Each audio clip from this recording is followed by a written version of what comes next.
అలాగే ఏబీఎంసీ నాని నేతల doctor BR Ambedkar Konaseema జిల్లా రాజోల్ కాన్స్టిట్యున్సీ. ఈ వీడియో రికార్డ్ చేయడానికి గల కారణం ఏంటంటే, నిన్న తెలుగుదేశం పార్టీ జనసేన పార్టీ ఉమ్మడి కార్యాచరణలో భాగంగా జెండా అనేటువంటి ఒక మీటింగ్ని ఏర్పాటు చేశారు. ఈ మీటింగ్లో చాలా హాస్యాస్పదమైనటువంటి సంఘటనలు చాలా జరిగినాయి. అయితే ఒక ఇద్దరు స్పీచ్ కోసం మాట్లాడుకుందాం. ఎవరంటే పవన్ కళ్యాణ్ గారు, అదే మాదిరిగా చంద్రబాబు నాయుడు. ఈ చంద్రబాబు నాయుడు కోసం మాట్లాడుకునే ముందు పవన్ కళ్యాణ్ గారి కోసం మాట్లాడుకుందాం. పవన్ కళ్యాణ్ గారు నమస్కారం సార్. విషయంలోకి వెళ్తే, మీరు నిన్న మాట్లాడుతూ చాలా ఉద్వేగంగా, చాలా ఉత్సాహంగా, ఉర్రేతొలగిస్తూ ఒక ప్రసంగాన్ని అయితే చేశారు. మాకు ఇదేం కొత్త కాదు.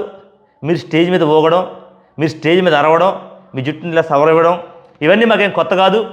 అయినప్పటికీ పాత చింతకాయ పచ్చడిలాగానే అనిపించింది మాకు మీ ప్రసంగం. అయితే ఈ ప్రసంగంలో నేను ముఖ్యంగా కొన్ని విషయాలు గమనించాను. ఏంటంటే, మొదటిది, మీ ప్రసంగం అంతా కూడా గౌరవనీయులు ముఖ్యమంత్రి జగన్మోహన్ రెడ్డి గారిని విమర్శించడానికి మాత్రమే, జగన్మోహన్ రెడ్డి గారిని తిట్టడానికి మాత్రమే మాట్లాడినట్టుగా ఉంది. రెండవది, జన సైనికుల్ని, జనసేన పార్టీని చాలా తక్కువ చేసి అవమానకరంగా మాట్లాడినట్టు నాకు అనిపించింది. ఫస్ట్ దానికోసం మాట్లాడుకుందాం.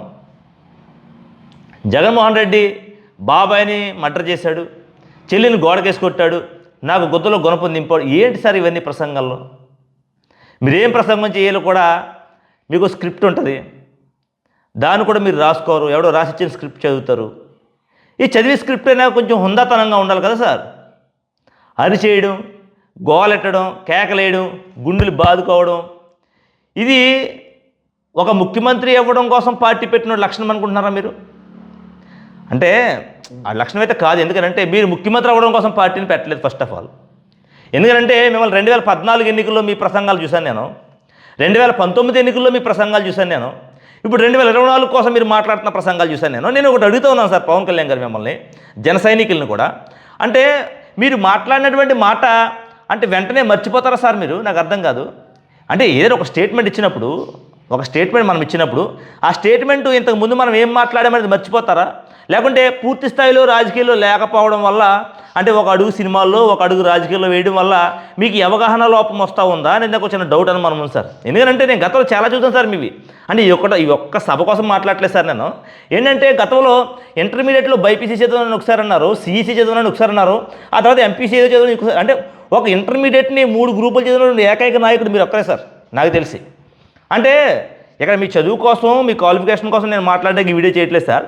అంటే ఒకసారి ఇచ్చిన స్టేట్మెంటు, ఓహో మొన్న మనం ఎంపీసీ చదవని చెప్పి మాట్లాడాం కదా, ఇవాళ మరలా ఇది అంటున్నాం కదా, రేపు పొద్దున్న ఇది పబ్లిక్లో వస్తుందేమో, అంటే ఇటువంటి అవగాహన ఉన్నదా అని అడుగుతున్నాను సార్. అయితే ఎందుకు ఇది మాట చెప్తా ఉన్నానంటే, 2014లో ఒకసారి వెనక్కి వెళ్ళి చూసుకోండి సార్. మీ బాడీ లాంగ్వేజ్ ఏ విధంగా ఉండేది, మీ కాన్ఫిడెన్స్ లెవెల్స్ ఏ విధంగా ఉండేవి, మీరు పార్టీ పెట్టినటువంటి విధానం, మీ సిద్ధాంతం ఏ విధంగా ఉండేది అనేది ఒకసారి వెనక్కి వెళ్ళి చూడండి సార్. ఇది నేను కోపంతోటో లేకుంటే మీ మీద బాధతోటో నేను రికార్డ్ చేస్తున్న వీడియో కాదు సార్. అంటే మిమ్మల్ని మీకు గుర్తు చేయలేనటువంటి నా తాపత్రయం, ఒక అభిమానిగా, పవన్ కళ్యాణ్ అనేటువంటి అభిమానిగా, హీరోగా ఉన్నప్పుడు మీ అభిమానిగా, మీ సినిమాలు చూసిన అభిమానిగా నేను చెప్తా ఉన్నాను సార్. ఎందుకని మీ అభిమాని అయ్యానో కూడా నాకు తెలియదు సార్. ఎందుకంటే అంత గొప్ప యాక్టింగ్ కూడా ఏం ఓడబుర్సేది ఏమి ఉండదు సార్ అక్కడ. అయితే విషయంలోకి వెళ్దాం, అది సెకండరీ టాపిక్. విషయంలోకి వెళ్దాం సార్. ఇప్పుడు మనకి 2014లో మీరు ప్రసారానికి వచ్చారు సార్. అప్పుడు పవన్ కళ్యాణ్ అనేటువంటి వ్యక్తి ఎక్కడా పోటీ చేయలేదు సార్. కాబట్టి జన సైనికులందరూ కూడా చంద్రబాబు నాయుడికి సపోర్ట్ చేయాలి, తెలుగుదేశం పార్టీకి సపోర్ట్ చేయాలి అని చెప్పేసి మీరు మాట్లాడారు. ఆ మాటను తీసుకుని పాపం జన సైనికులంతా కూడా చంద్రబాబు నాయుడికి సపోర్ట్ చేశారు. పాపం ఆయన ముఖ్యమంత్రి అయ్యాడు. 600 అబద్ధ హామీలు ఇచ్చాడు, ఒక్కడు కూడా నెరవేర్చలేదు. ఆఖరికి మేనిఫెస్టో డిలీట్ చేసుకుని పోయాడు. ఇది అడిగితే సుమారుగా ఇంకో సంవత్సరంలో ఎలక్షన్ వచ్చేది అనిపించుకుని మీరు వచ్చారు సార్. మీరు వచ్చి మీ ఇష్టానుసారంగా ఊగి మరలా మీరు ప్రసంగాలు మొదలుపెట్టారు సార్. మీ ప్రసంగాలు ఏమంటారు? రే నారా లోకేష్, చంద్రబాబు నాయుడు తెలుగుదేశం పార్టీ నా తల్లిని అవమానించిన పార్టీ, మీ ఎంతో చూసేదాకా వదిలిపెట్టను అని చెప్పి మాట్లాడారు సార్. అంటే అప్పుడు ఉన్నటువంటి ఆ మూమెంటు, ఆ కోపం, ఆ బాధ, ఆ ఉక్రోషం, ఆ అవమానం, ఇవన్నీ ఏమైపోయినాయి 2019 వచ్చేసరికి? ఇప్పుడు 2019 వచ్చేసరికి మేము అమ్మని తిట్టినటువంటి లోకేష్ మారిపోయాడా, లేకుంటే మీ పార్టీని తిట్టినటువంటి చంద్రబాబు నాయుడు మారిపోయాడా, లేకుంటే మీ మద్దతుతో గెలిచిన చంద్రబాబు నాయుడు చేసినటువంటి దుర్మార్గాలన్నీ మారిపోయాయా? ఏం మారిపోయిందని చెప్పి మరలా 2019లో ఇలా వెంపర్లాడి తెలుగుదేశం పార్టీని లోపాయకార ఒప్పందంతో విడిగా పోటీ చేసినట్టుగా పోటీ చేసి దానికి అధికారం ఇవ్వాలని చాలా ప్రయత్నాలు చేశారు మీరు. కానీ ప్రజలంత అమాయకులు కాదు. మీరు పోటీ చేసిన 2 సీట్లలో కూడా ఓడించేశారు. అప్పుడు కూడా మీ ప్రసంగాలు చూశాను నేను. సముద్రం ఒకటి కాలి కింద సలాం కొట్టదు. ఇప్పుడు ఎవడు కాలు కింద సలాం కొడుతుంది? నిన్నటి ప్రసంగంలో కూడా చూశాను నేను. ఎవడికి తాకాటు పెట్టారు పార్టీని, ఎవరి దగ్గర బానిసత్వం చేస్తూ ఉన్నాం మనం. ఇది మర్చిపోయి సినిమాలో డైలాగులన్నీ కొడతా ఉంటే జన సైనికులు విజిల్స్ కొడతారేమో, ప్రజలు ఓట్లు వేయరు సార్. మీరు కొట్టే సినిమా డైలాగ్స్కి, మీరు చెప్పేటువంటి సినిమా డైలాగ్స్కి జన సైనికులు విజిల్స్ కొడతారేమో. మీ అభిమానిగా నేను కూడా విజిల్స్ కొడతాను, కానీ ఓట్లు వేయరు సార్. అంటే ఇది మీ ప్రసంగాన్ని ఉద్దేశించి చేస్తున్నటువంటి వీడియో కాదు సార్, మీ ప్రవర్తనను ఉద్దేశించి చేస్తున్నటువంటి వీడియో. ఎందుకంటే 2014 మీకు మీ ప్రవర్తనకి, 2019లో మీ ప్రవర్తనకి, 2024లో మీ ప్రవర్తనకి పొంతం లేకుండా పోయింది సార్. ఇప్పుడు జగన్మోహన్ రెడ్డి అనే వ్యక్తిని తీసుకుందాం. 2014లో ఎన్నికలకు వచ్చాడు, ఆయన ఓడిపోయాడు. ఓకే, మీరు కొట్టారు, మేము తీసుకున్నాం, మా టైం వస్తుంది, మేము కొడతాం అని దమ్ముగా నిలబడ్డాడు. 2019 ఎలక్షన్కి వచ్చాడు, నిలబడ్డాడు, గెలిచి చూపించాడు.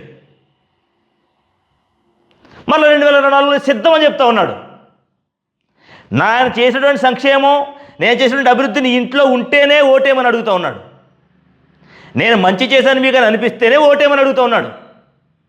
సరే, జగన్మోహన్ రెడ్డి అనే వ్యక్తి మంచి చేయలేదు, ఇదిగో మనకి అన్యాయం చేశాడు, ఇది మంచి కాదు అని చెప్పి, ఇదిగో మన ఇంటింటికి రేషన్ తీసుకొచ్చాడు, ఇది మంచి పద్ధతి కాదు, ఇదిగో మన ఇంటింటికి పెన్షన్ తీసుకొస్తా ఉన్నాడు, ఇది మంచి పద్ధతి కాదు, ఇదిగో మన పిల్లలకి మంచి అవైలబుల్ స్కూల్స్ ఇచ్చాడు, అది మంచి పద్ధతి కాదు, శిథిల వ్యవస్థలో ఉన్నటువంటి ప్రభుత్వ పాఠశాలన్నింటినీ కూడా నాడు నేడు అనేటువంటి స్కీమ్తో అభివృద్ధి పథకాలు నడిపించి పేద పిల్లలకు కూడా ఇంగ్లీష్ మీడియంలో చదువుకున్నటువంటి ఒక ఉన్నతమైనటువంటి అవకాశాలు తీసుకొచ్చాడు జగన్మోహన్ రెడ్డి, ఇది మంచి పద్ధతి కాదు అని ఈ విధంగా అరుచుంటే బాగుండే సార్. సముద్రం ఒకటి కింద తల వంచదు అంటే అర్థం ఉందా? మనం చేసేటువంటి పనులకి, మనం చెప్పేసినటువంటి మాటలకి అర్థం ఉందా? చెప్పాలి దమ్ముగా, ధైర్యంగా. జగన్మోహన్ రెడ్డి చేస్తున్న సంక్షేమం కరెక్ట్ కాదు, అది నేను ఆపేస్తానని చెప్పే దమ్ముందా? జగన్మోహన్ రెడ్డి సచివాలయం వ్యవస్థ ఇది మంచి పద్ధతి కాదు, ఈ సచివాలయ వ్యవస్థను పూర్తిగా తొలగిస్తాను నేను, సచివాలయంలో ఉన్నటువంటి ఉద్యోగులందరినీ తొలగిస్తాను నేను, మరలా జన్మభూమి కమిటీలు తెలుగుదేశం పార్టీలో తీసుకొస్తానని చెప్పే దమ్ముందా? అది చెప్పాలి కదా. అది లేదు. జగన్మోహన్ రెడ్డి ఇంటింటికి పెన్షన్ అందిస్తా ఉన్నాడు, ఇది తప్పుడు వ్యవహారం. ముసలివాళ్ళందరూ కూడా ఆటోలు ఎక్కి ఆ ఎండను పడి శుభ్రంగా పంచాయతీ దగ్గరకు వచ్చి రోజంతా వెయిట్ చేసి ఆ సన్న మాటలు ఇచ్చినటువంటి 3,000 పట్టుకుని వెళ్ళి ఆ ఆటో వరకు 1,000 రూపాయలు ఇచ్చి ఆ 2,000లో మరలా మీ ఖర్చులు చూసుకోండి అని చెప్పి దమ్ము ఉండాలి కదా. ఇది కరెక్ట్ పద్ధతి కాదు. జగన్మోహన్ రెడ్డి అందిస్తున్నటువంటి పథకాలు మంచి కాదు, అవన్నింటినీ నేను రద్దు చేస్తాను, రైతు భరోసా పేరుతో రైతులకు ఇస్తున్నటువంటి ఆ ధనాన్ని నేను రద్దు చేస్తానని దమ్ముందా? అమ్మఒడి పేరుతో తల్లి అకౌంట్లో వేస్తున్న డబ్బులు అది కరెక్ట్ పద్ధతి కాదు, నేను రద్దు చేసేస్తాను దాన్ని అని చెప్పే దమ్ముందా?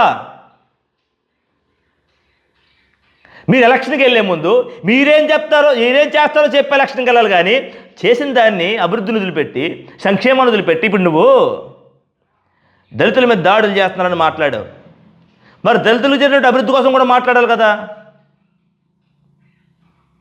చెల్లిని గోడకేసి కొట్టాడు అంటున్నావు, చెల్లి ఏం చేసిందో కూడా మాట్లాడాలి కదా.